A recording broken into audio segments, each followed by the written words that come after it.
Yo, what's up, guys? What's going on? How the heck are you guys today? It's a great day to have a good day, guys. It's Monday. You guys know I love my Mondays. How the heck is everybody? How's everybody feeling? Fantastic weekly close. Above the 50 week. Couldn't be more bullish, guys. Couldn't be more bullish. Government's opening up. More rate cuts coming. Stimulus coming.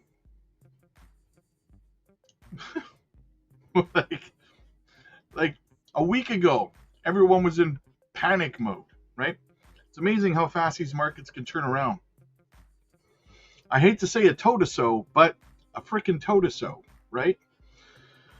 We got some super chats. Big Kev, can you look at the M2 as it pertains to Bitcoin? Thanks for everything. I suppose we could do that. I reckon we could do that. All right. So we're on the weekly here. Still. Bitcoin's looking good, man. Looking good. Let's go. Let's recover. I want to see a move up, up, up. Let's go to the daily time frame first of all. All right, we're on the daily, and let's go to the M2. Boom. All right. We haven't looked at the M2 in a little bit here. So, as you can see, look at this. Look at this. Oh, wait, what day are we on? We're on the 90-day. Let's check out the 70. The correlation differs depending on your time frame, right? So that's the thing of it.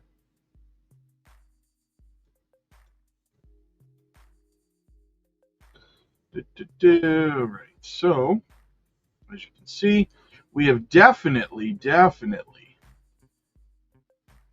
gone into a decorrelation phase.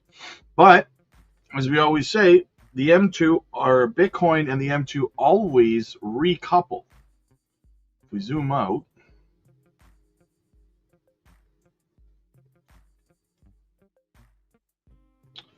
all right.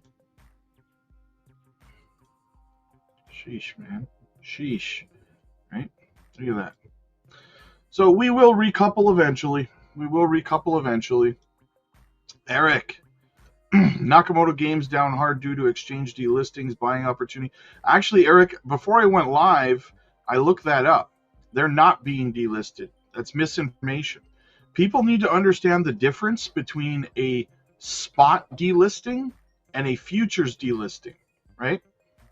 A futures delisting simply means that they're not the exchange is not making a lot of money because a lot of people are not leverage trading that product. So they delist it from futures trading.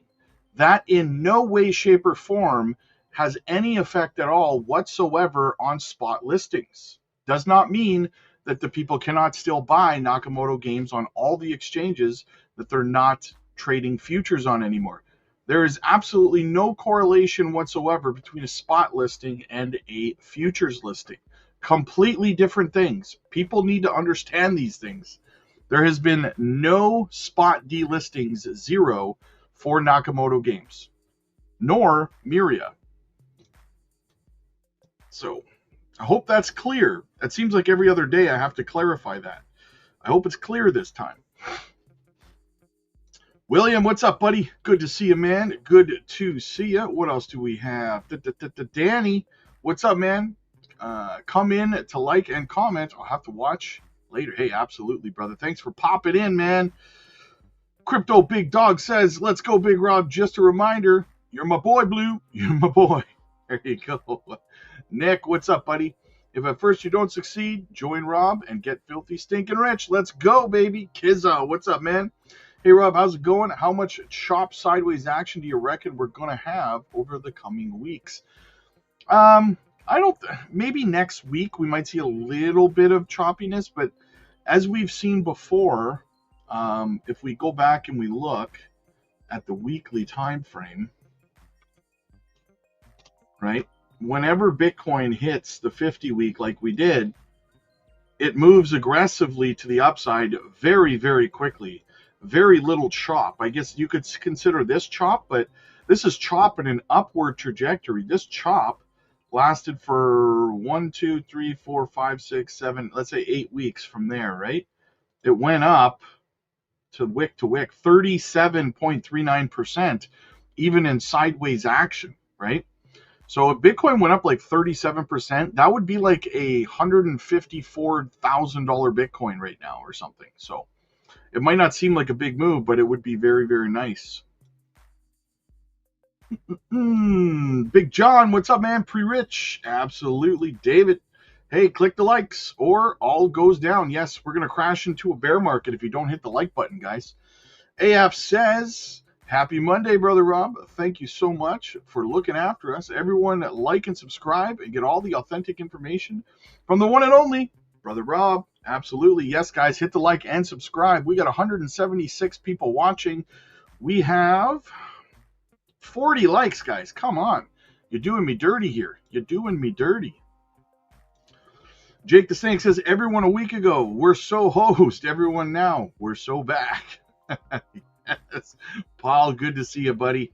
Pico's in the house. Now is a perfect time to subscribe to Not Financially Advised. You don't want to miss our full video release on Tuesday. Yes, finally, the first episode is launching for Pico.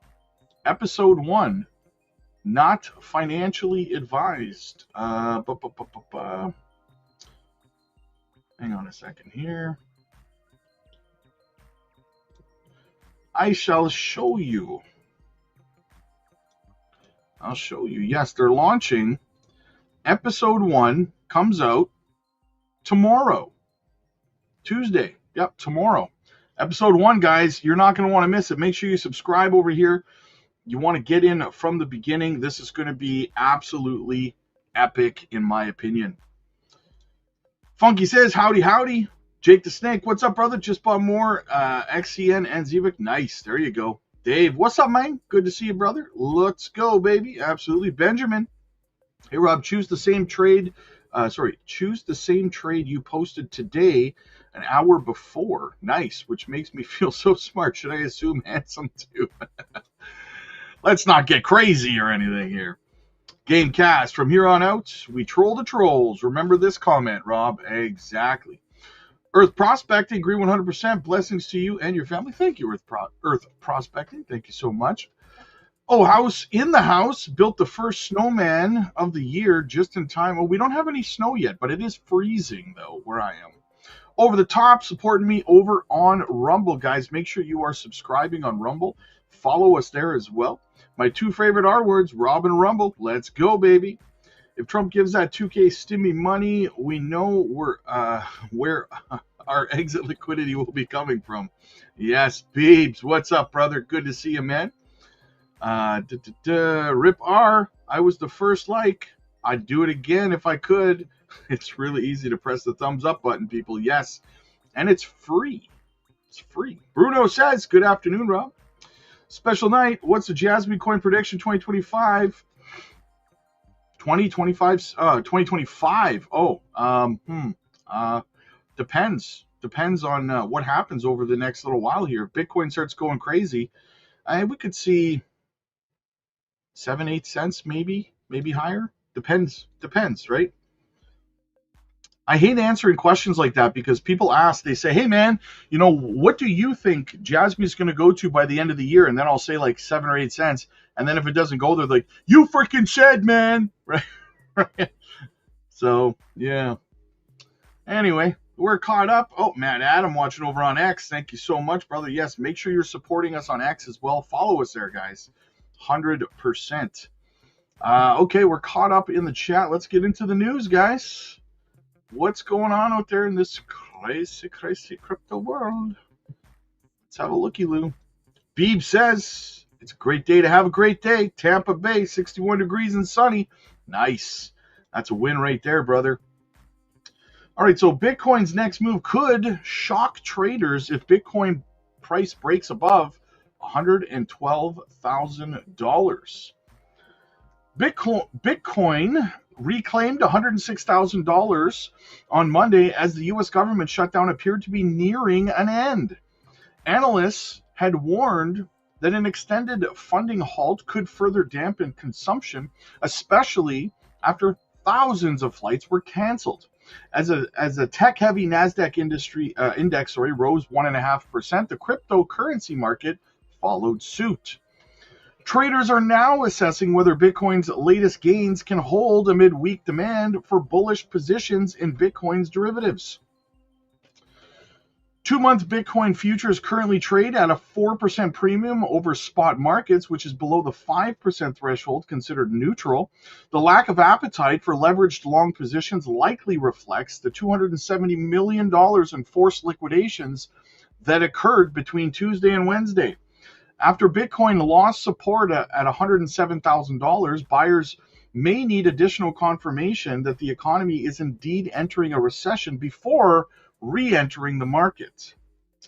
The U.S. Federal Aviation Administration has been forced to scale back domestic operations, leading airlines to cancel more than 5,000 flights, according to Yahoo Finance. Some air traffic controllers who have gone unpaid for nearly a month have stopped reporting for duty, despite the unusual Sunday session in the U.S. Senate. There was still no assurance that the standoff would be resolved. A breakthrough in the government shutdown could strengthen optimism among Bitcoin traders.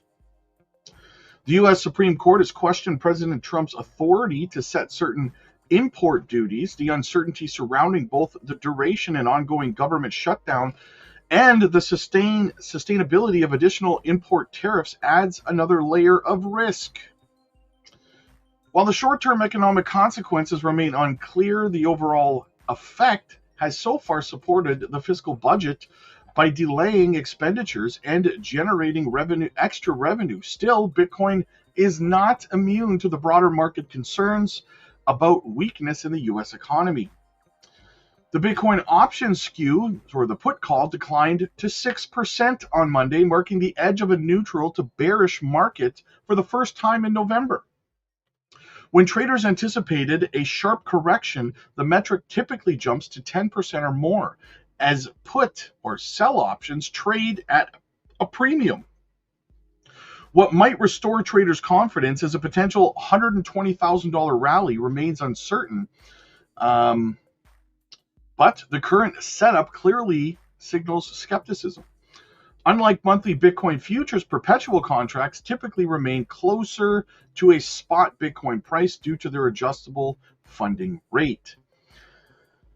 These contracts are the preferred tools for retail traders, making it relevant to assess whether sentiment has improved following Bitcoin's recent retest of the $106K level. Under balanced conditions, the funding rate should range between 6% and 12% to reflect both risk and opportunity costs. The current 5% rate is somewhat troubling, showing a clear lack of interest from retail traders, even after Bitcoin tested the 100K support on Friday. However, this absence of demand for leveraged bullish positions should not be mistaken for an outright bearish sentiment. Fears of excessive valuations in the artificial intelligence sector and weakness in the consumer-focused corporate earnings have led investors to become more risk-averse. The eventual end to the government shutdown could ease tensions and push Bitcoin above 112K, potentially triggering a short squeeze. For now, however, betting on a bullish breakout solely on the shutdown's resolution appears overly optimistic. So, don't count your chickens, but things look pretty good so far. Jared, in the house, appreciate all you do, freaky weirdos, especially our fearless leader. What's going on, brother? Matt's in the house. Watching from work, that's what I like to hear, man. Earn that dry powder. Ray, blessings, smash the like. Jay, what's happening, brother? Everybody forgetting this is Trump's baby. His whole family is in. You think he won't make sure this becomes the biggest bull run ever? Exactly. Good way to look at it, brother. Good way to look at it. I agree. Richie Rich in the house. Hoping if Mr. T's $2,000 tariff check actually happens, it helps pump the markets. I don't think that happens until like March, though. But it could increase risk appetite beforehand, though. Kind of like buy the rumor, sell the news, right? There she is, the one and only Gamma Goddess in the house. Let's get this money. It's a me, Mario. I'm here, Pencil X. What's good, Senor Rob? 50 push-ups, brother. Bucky says, what's up, man? With the NHL and NBA games tonight that Zebek posted about a while back, you think it will be positive, negative price action? I think it'll be a nothing burger, honestly. I think it'll be a nothing burger. I don't think it'll affect the price at all, really.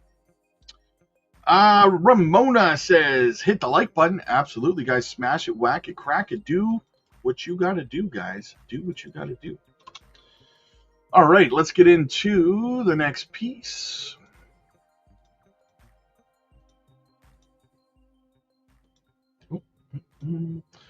All right. Ramona also says, what do you think about Pico and LFG? You know what? Let me have a look over at the charts. I think that the tokenomics on Pico and LFG are phenomenal. Let's go have a look before we get into this article. Let's have a look, shall we? All right, so looking at Pico, max down, what are we looking at?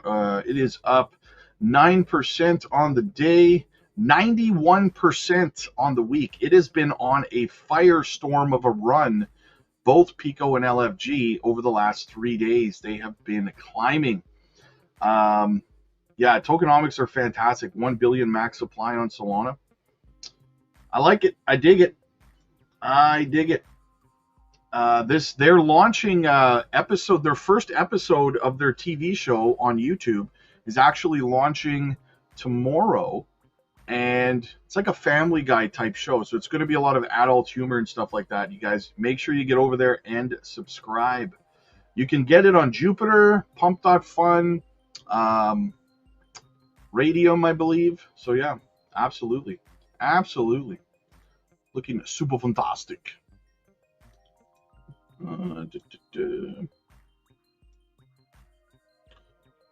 All right. Ethereum eyes $4,000 breakout as whales and institutions step in. Ethereum traded higher on Monday, reclaiming $3,600 after a week of volatility across the crypto market. The second largest cryptocurrency is now looking at a possible breakout towards the $4,000 mark.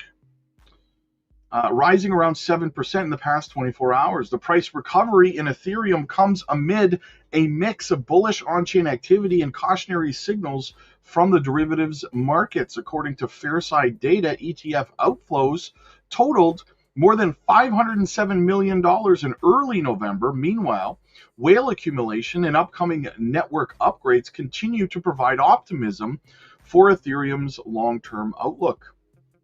According to Arkham Intelligence, large investors stepped in during the correction on November 5th. Tron's founder, Justin Sun, staked 45,000 Ethereum, worth $154.5 million, followed by Fundstrat's Tom Lee, who purchased another $70 million in Ethereum the next day.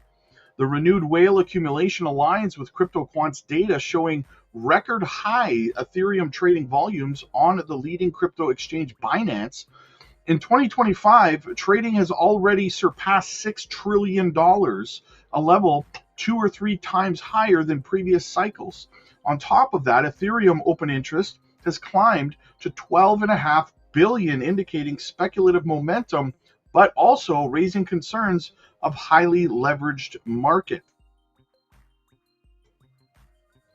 According to analyst Martoon, Ethereum's open interest jumped $1.9 billion, or 10.2%, in a single day. A spike historically focused on short-term reversals in 75% of previous cases. The last 3 instances of similar leveraged backups all preceded price pullbacks. This means Ethereum's next move will likely depend on whether leveraged longs can sustain momentum above $3,500, or if the market sees another forced liquidation flush before the next rally. So will we see a long squeeze or maybe a short squeeze? Fresh data from CryptoQuant analyst Cheyenne Markets indicates a behavioral shift among larger entities.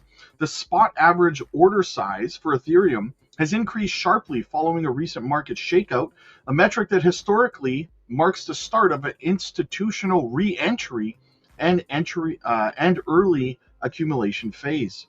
During the dip towards 3,200, Wales driven spot activity spiked, a pattern previously observed near local bottoms and late stage compression phases before major rallies. If the behavior continues and the $3,000 to $3,400 region holds as a structural support, Ethereum could be entering a low volatility accumulation zone, setting up conditions for a final bullish impulse towards $4,500 to $4,800. The Fusaka upgrade set for December 3rd is a major inflection point for Ethereum. Vitalik Buterin, the developer and co-founder of Ethereum, has said that the upgrade is key to Ethereum scaling. Is it going to be a nothing burger, though? That's the question. If the rollout proceeds smoothly, it may spark renewed developer activity and capital inflow into Ethereum's Layer 2 ecosystem, reinforcing its position as a dominant settlement layer in Web3. So, Ethereum holding strong, institutions coming back in, big things popping, little things stopping. Let's get back into the chat. Brad says tokenomics are all good in a bull run. Fair enough. Ditto, what's up, man? Good to see you, brother. Cherokee Kid says, nice beard. Thank you so much. Almost Christmas time. Got to get the Santa Claus beard going on, right? Everything's running. What a great time to start a YouTube channel. Okay. I started my YouTube channel 3 years ago, though. Zbeck goes live on Europe's biggest exchange tomorrow. Bitvavo spots. Could we see an injection of liquidity into Zbeck? That would be absolutely tremendous. Super fantastic. All right, back over to Squawk Box. This is a buy the dip market, particularly in AI. Check it out. Futures higher, especially the NASDAQ this morning, as it looks like the government will reopen. The Senate took the first step towards ending the government shutdown. Joining us now, Ed Yardeni, president at Yardeni Research. I thought about you a couple of times recently, Ed. Number one, I thought about you when we basically were at 6,900 on the S&P, and I was thinking, right. Wow, Yardeni was 7,000, and actually, I thought you think it could even go further than that, maybe by the end of the year. And then I thought about Tom Lee, who said he had similar targets, but said near term, definitely going to be bumpy because of the AI trade, and people were definitely worried about AI. Is that finished, or is there more to come in terms of just that particular sector? Yeah. Tom and I have basically been looking at the market the same way. And a week ago, when I saw that the bull-bear ratio that Investors Intelligence puts out was over 4, I concluded there are too many bulls. And it looks like we cleaned out some of the bulls last week. But yeah, I think this is kind of a buy in the dip market, particularly in AI. I know there's a lot of nervousness about AI, but that's a good thing.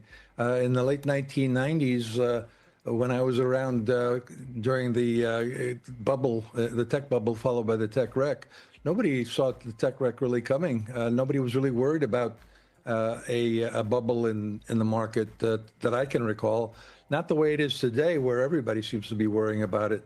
But I think AI is all right. I think it's basically an app that has widespread applications, and what the payoff is actually in the cloud. The cloud providers are making a fortune as a result of AI. I was thinking that too. That I'm always trying to figure out what the hardest thing to embrace is, because that's always the right thing. You know, when a stock, you feel like you're ready to get sick to your stomach, that's probably when you should buy instead of selling it. It's almost always like that. So my idea is maybe we still don't understand how transformational AI could be down the road, and we could still be it. But we won't know for quite a while. What fascinated me about your comments, Ed, was how strong earnings have been. In fact, you could say that there's a floor underneath this market, not based on multiples expanding, which could happen because of the Fed, Sure. but based on the E side of things, much better than people thought. Yeah, well, I am an economist, but somewhere along the way, I also became a strategist, and I always found economics a little bit difficult because there's so many variables you have to forecast. When it comes to strategy, as you said, it's really PE times E. It should be that simple, and it's very simple to forecast using that model. Getting it right is where the trick is. But on the E side, it's been phenomenal. I mean, you would think that with all the commotion coming out of Washington, the geopolitical commotion, the pressure on margins from tariffs, that this would be a bad year for profits. Actually, it's phenomenal. We're going to have record highs in S&P 500 once again for the third quarter in a row. And the analysts' expectations just keep getting beat dramatically. So, for example, in the current quarter, the current earnings season, analysts expected an increase of about 6.5%. It's coming out 14% on a year-over-year basis. So you're absolutely correct. I think that the earnings are there to keep the market going. And in a sense, we've had an earnings-led melt-up, which is, of course, the kind of melt-up that you really want. Yeah, it'd be nice if things were based on something like multiple expansions. Like woo. But what do you have the forward S&P multiple at right now? Approximately. Well, right now, the actual forward PE is running around 22 to 23. It's been there on and off. I mean, when we came out of the pandemic lockdown and the Fed came in with its monetary easing to help us get through it all, we saw that the PE zoomed up to 22. And so it took about 6 months to get there. And here we are back at 22. I know a lot of people are uncomfortable with that, but a lot of that obviously is the Magnificent Seven. They're selling at 30 times forward PE. The S&P 493 is selling at about 1920. That's not cheap, but it's not crazy. Yeah. So you 7,000 by the end of the year. If you change that you should have stuck to all. Yeah. No, the basic bottom line of it all is we're in a bull market. It's been a volatile year this year, but at the end of the day, we're at all-time record highs in the market in the past couple of weeks. And yeah, I think there could be a good solid Santa Claus rally. I tend to focus on November and December rather than on the Thanksgiving to Christmas period. And that usually adds about 4 percentage points. We are in a bull market. Let's go, baby. What do we got here? Lions Den. Rob, are you playing as Ares on the God of War movie? That beard. Nice. Well played, sir. Well played.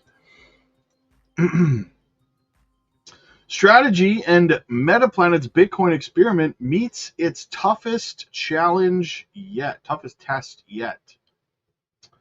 Can Strategy and Metaplanet survive the ETF era where direct Bitcoin access leaves little reason to invest through corporate treasuries? Bitcoin's pullback below $100,000 in early November rattled the corporate balance sheets of its largest public holders, Strategy and Japan's Metaplanet, two companies that build their corporate identity around Bitcoin, now face growing pressure as market sentiment weakens. As of November 10th, Strategy held 641,692 Bitcoin, acquired at a total cost of $47.5 billion, averaging $74,079 per coin. That's their cost average. Led by Executive Chairman Michael Saylor, the company operates more like a Bitcoin investment vehicle than a software firm.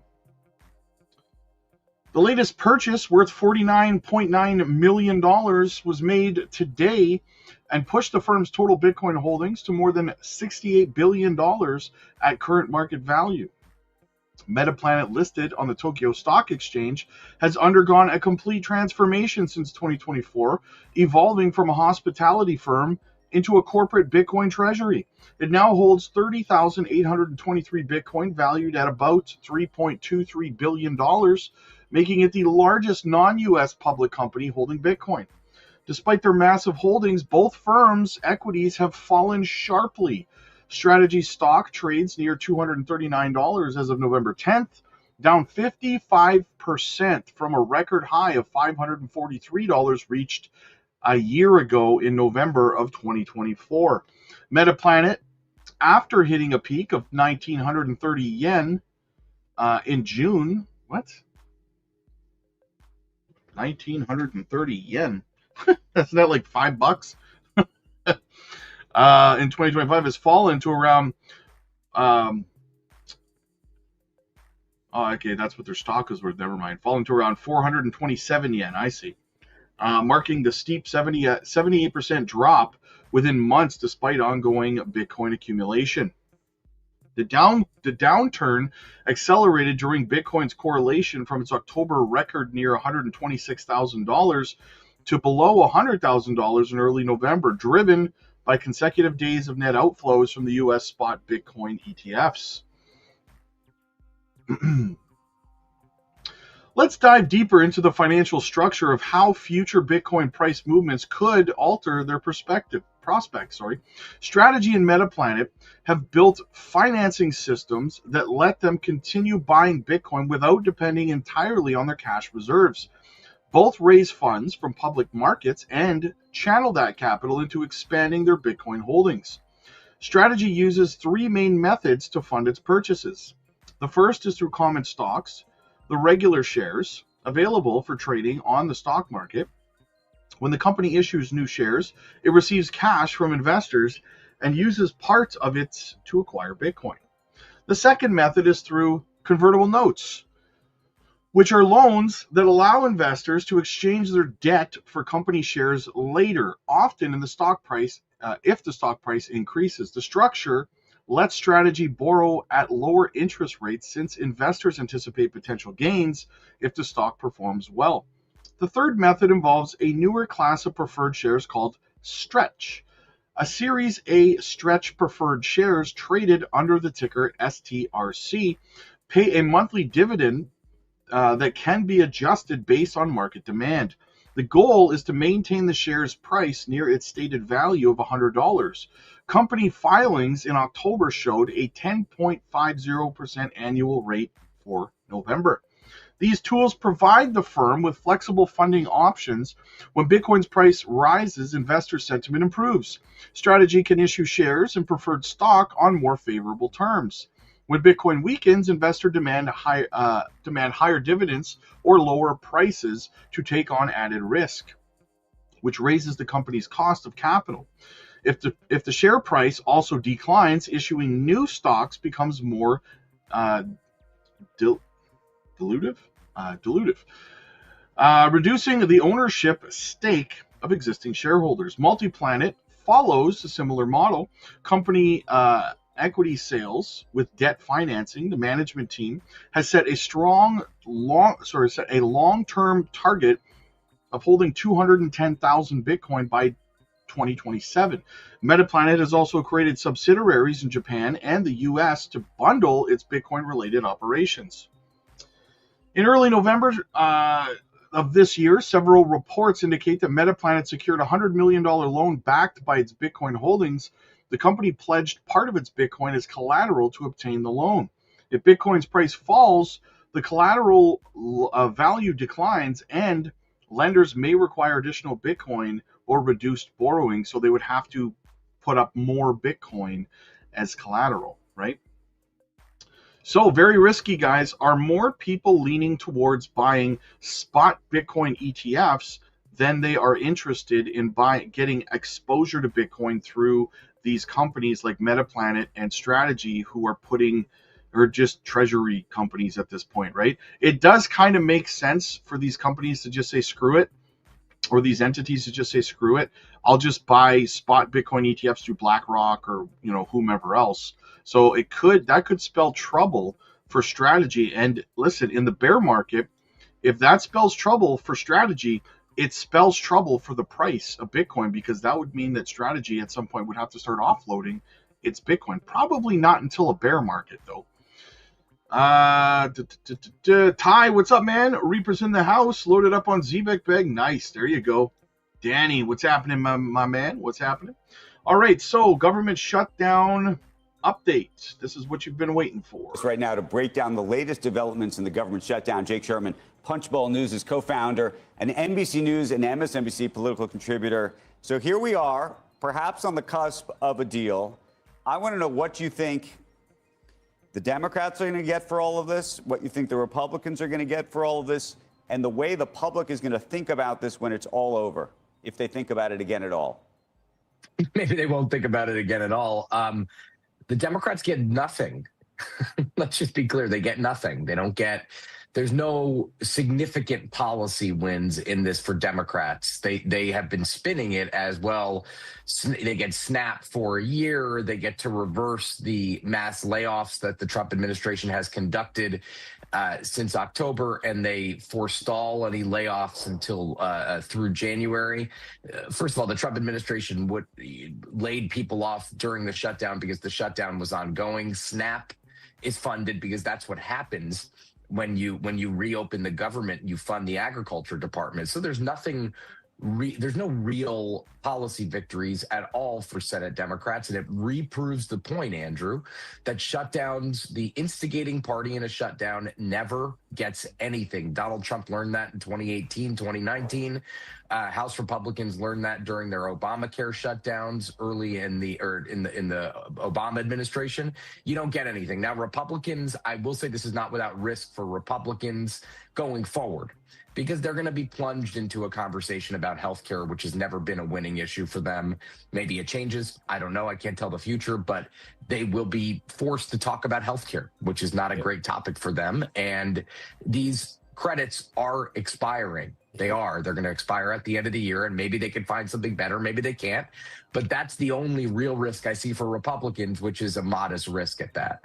But you're going to hear, Jake, about people anecdotally, X, yep. This is what it used to be. This is what it's going to be now, yes, because of and there's maybe pressure to really to address that at some point. I saw a meme this morning, and you sounded just like it, because it was from G2, and it was a meme where that senator from Nevada was trying to shake down Michael Corleone for a casino license, and he makes unbelievable threats, and then says, "Let me know by the weekend what it is." And Michael Corleone says, "I'll give you my answer right now, Senator. Nothing."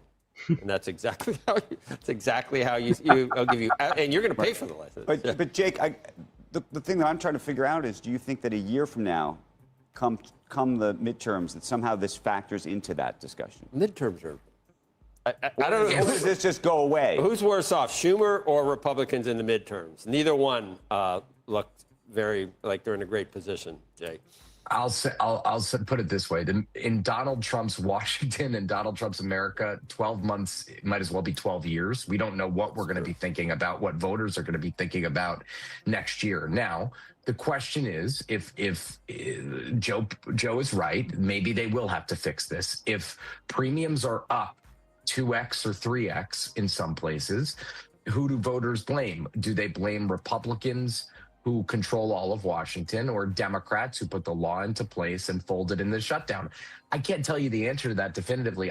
A lot of Republicans have told me that they think that they are going to shoulder the blame here.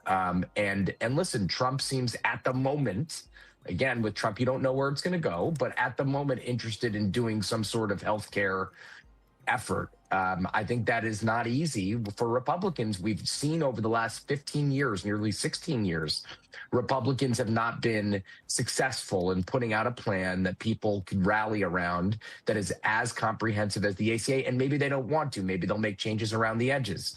But Joe, you are right. Republicans since October 1st or even before have not moved 1 inch on their position in this shutdown, which is, we're not going to discuss healthcare with the government shutdown, and eventually Democrats are going to fold. And they did. And by the way, it's Monday.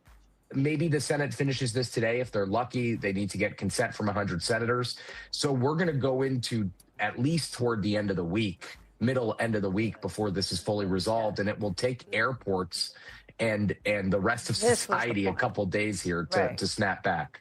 Right, Jake, that's the point. This is kind of a forced protest that they have put on all of these government workers, on all of these government aid recipients saying, this is so important to us and we're going to take you along with us. How, not only how, because this is the longest we've ever done this, what ripple effects last beyond just how long it takes to put society back together? Are there things that will change permanently for this? Are there, just the ripple effects from the air traffic controllers who are in training, who are saying, forget it, I'm not going to do this anymore? Will the government actually act to try and make it a lot tougher for a government shutdown in the future? They can't make it any tougher, Becky. I mean, there's nothing they could do to make it tougher logistically. I think there's been estimates that GDP is gonna take a hit. Most of the damage, the economic damage from the shutdown, is predicted to reverse. Right? It's predicted to snap back once government coffers are full and the country starts moving again. But listen, this process, this funding bill puts another deadline for most of the government funding on January 30th. So Congress will have just over 2 months to fund the rest of the government on a long-term basis. Right now, what they're basically doing is they're funding agriculture, military construction, and veterans affairs, and the legislative branch through the fiscal year. The rest of the government needs to be funded by January 30th. Listen, what you said, Becky, is absolutely correct. Government shutdowns are designed to exact pain in exchange for a policy concession, and the hundreds of thousands of federal workers who are paid by the government, paid by the federal government, are. It's just they are along for the ride, and it is difficult. And we've seen Trump learned in the last when the Republicans shut it down. It's like not something that worked. Maybe it won't happen anymore. Can I ask you? I heard that there were many more senators they could have counted on, but like Senator Shaheen's not running for re-election. I think there's another senator that's not running for. So there's certain senators that don't have political. There won't be a hangover from what they're doing. How did they decide to do? They got exactly what they needed. So whomever didn't have to vote for it. But that always happens, Joe. They always get exactly what they need. How do they do it? Do they talk? Do they talk to each other and say, you don't have to do it. I'll take the flak for you. How many more were there? Remember, I can tell you this. 2 of the people who voted for it, Dick Durbin and Jeanne Shaheen, are not running for re-election. The rest of them are up for re-election in 2028 or 2030. So they don't face voters for some time. That is eons away. Who knows how many of those people run again, et cetera, et cetera. So they were all in negotiations over what they need to get to yes. And all of these folks, to a person, they were sick of the shutdown. They think it didn't work. Tim Kaine, who just won re-election in Virginia, decided that the several 100,000 government workers didn't deserve this anymore. In Virginia. By the way, I do not know whether there were a bunch more. I don't. Now, I just don't. I'm not sure that's correct. I mean, I'm sure if they absolutely needed it. Remember, Schumer is against this. Schumer is going to vote no. Brian Schatz, the next Senate Democratic whip, the next number 2, and probably the next number 1 at some point, is going to vote no. So the top of the party is no. And by the way, this is going to be very messy in the House of Representatives. We're all forgetting, or at least I needed reminding, kind of, that Republicans have 219 votes in the House. They can only lose 2 to pass this. Hakeem Jeffries is a no. His leadership team is going to be a no. The default position for House Democrats is going to be a no. This is going to look very, very turbulent in the House when it gets there Wednesday, Thursday, or Friday. When they bother to come back to work. Yeah, they've been out for 50 days. It's one of the I'll say this. I mean, having covered this stuff for, as long as I have, 15, 16 years, this is the most obscene thing I've ever seen, that they've been out of session for 50-something days as the shutdown has dragged on. They would have, I think. And by the way, they're getting paid for all of this. Correct. Constitutionally, they are mandated to get paid. Yes, they are getting paid. There's your first problem. You want to make it tougher? Stop paying them. You want to make it tougher for government shutdowns? 1,000%. They wouldn't have continued if they were not getting paid, probably, or would have been much quicker. But Joe, what you said is right. It's just the little people they expect to not get paid. Never end well. They never end well. Absolutely. Yeah, they shouldn't get paid.